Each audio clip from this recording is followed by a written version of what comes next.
अमीन समेत 10,000 कर्मचारियों को बांटा जाएगा नियुक्ति पत्र। बिहार सरकार ने की तैयारी। बिहार सरकार 10,000 नए कर्मचारियों की बहाली की तैयारी कर रही है, जिसमें सबसे अधिक 8,035 अमीन की पद है। सर्वेक्षण लिपिक के 742, सर्वेक्षण कानूनगो के 458 और बंदोबस्त पदाधिकारी के 353 पद हैं। बता दें, लोकसभा चुनाव खत्म होने के बाद नीतीश सरकार के मंत्री नौकरी और रोजगार को लेकर एक्शन में दिख रहे हैं। राजस्व एवं भूमि सुधार विभाग के मंत्री दिलीप जायसवाल ने शुक्रवार को दावा किया कि बहुत जल्द 10,000 कर्मियों की बहाली हो जाएगी। उन्होंने कहा, इस महीने के अंत में पटना के ज्ञान भवन में नियुक्ति पत्र भी दे दिया जाएगा।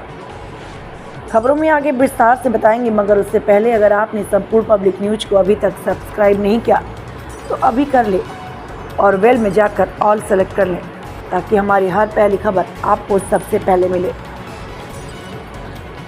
दिलीप जायसवाल ने कहा कि जमीन संबंधित जनता की परेशानियों को दूर करने के लिए कर्मचारियों का होना आवश्यक है। इसलिए करीब 10,000 कर्मचारियों की बहाली होने जा रही है। इसमें सबसे अधिक 8,035 अमीन के पद हैं। सर्वेक्षण लिपिक के 742 पद और सर्वेक्षण कानूनगो के 458 पद हैं। इसके अलावा बंदोबस्त पदाधिकारी के 353 पद हैं। राज्य के सभी 38 जिलों में जाकर ये कर्मचारी काम की शुरुआत करेंगे। मंत्री दिलीप जायसवाल ने पत्रकारों से कहा कि भ्रष्टाचार के मामले में सबसे ज़्यादा बदनाम राजस्व व भूमि सुधार विभाग है। यह अंचल स्तर पर ज़्यादा होता है। इस पर हमने पूरी सख्ती से अपना निर्णय लिया और साथ ही साथ सख्ती अपनाने का भी निर्णय लिया है।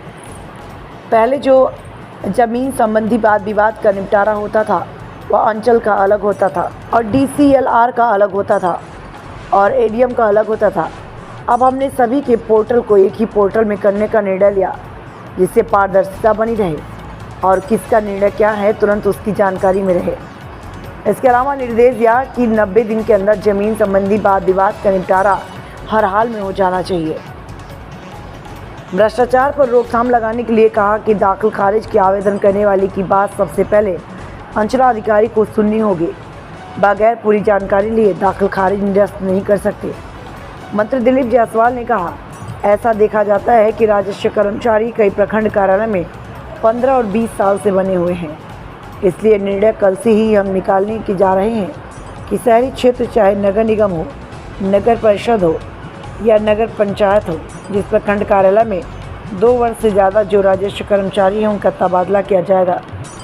इसके अलावा एक बड़ा निर्णय यह भी लिया कि जो दाखिल खारिज कराने आते हैं उनकी रजिस्ट्री अगर 20 वर्ष से ज़्यादा की है तो उस पर ADM रैंक के अधिकारी जांच करेंगे। जांच के बाद ही दाखिल खारिज होगी।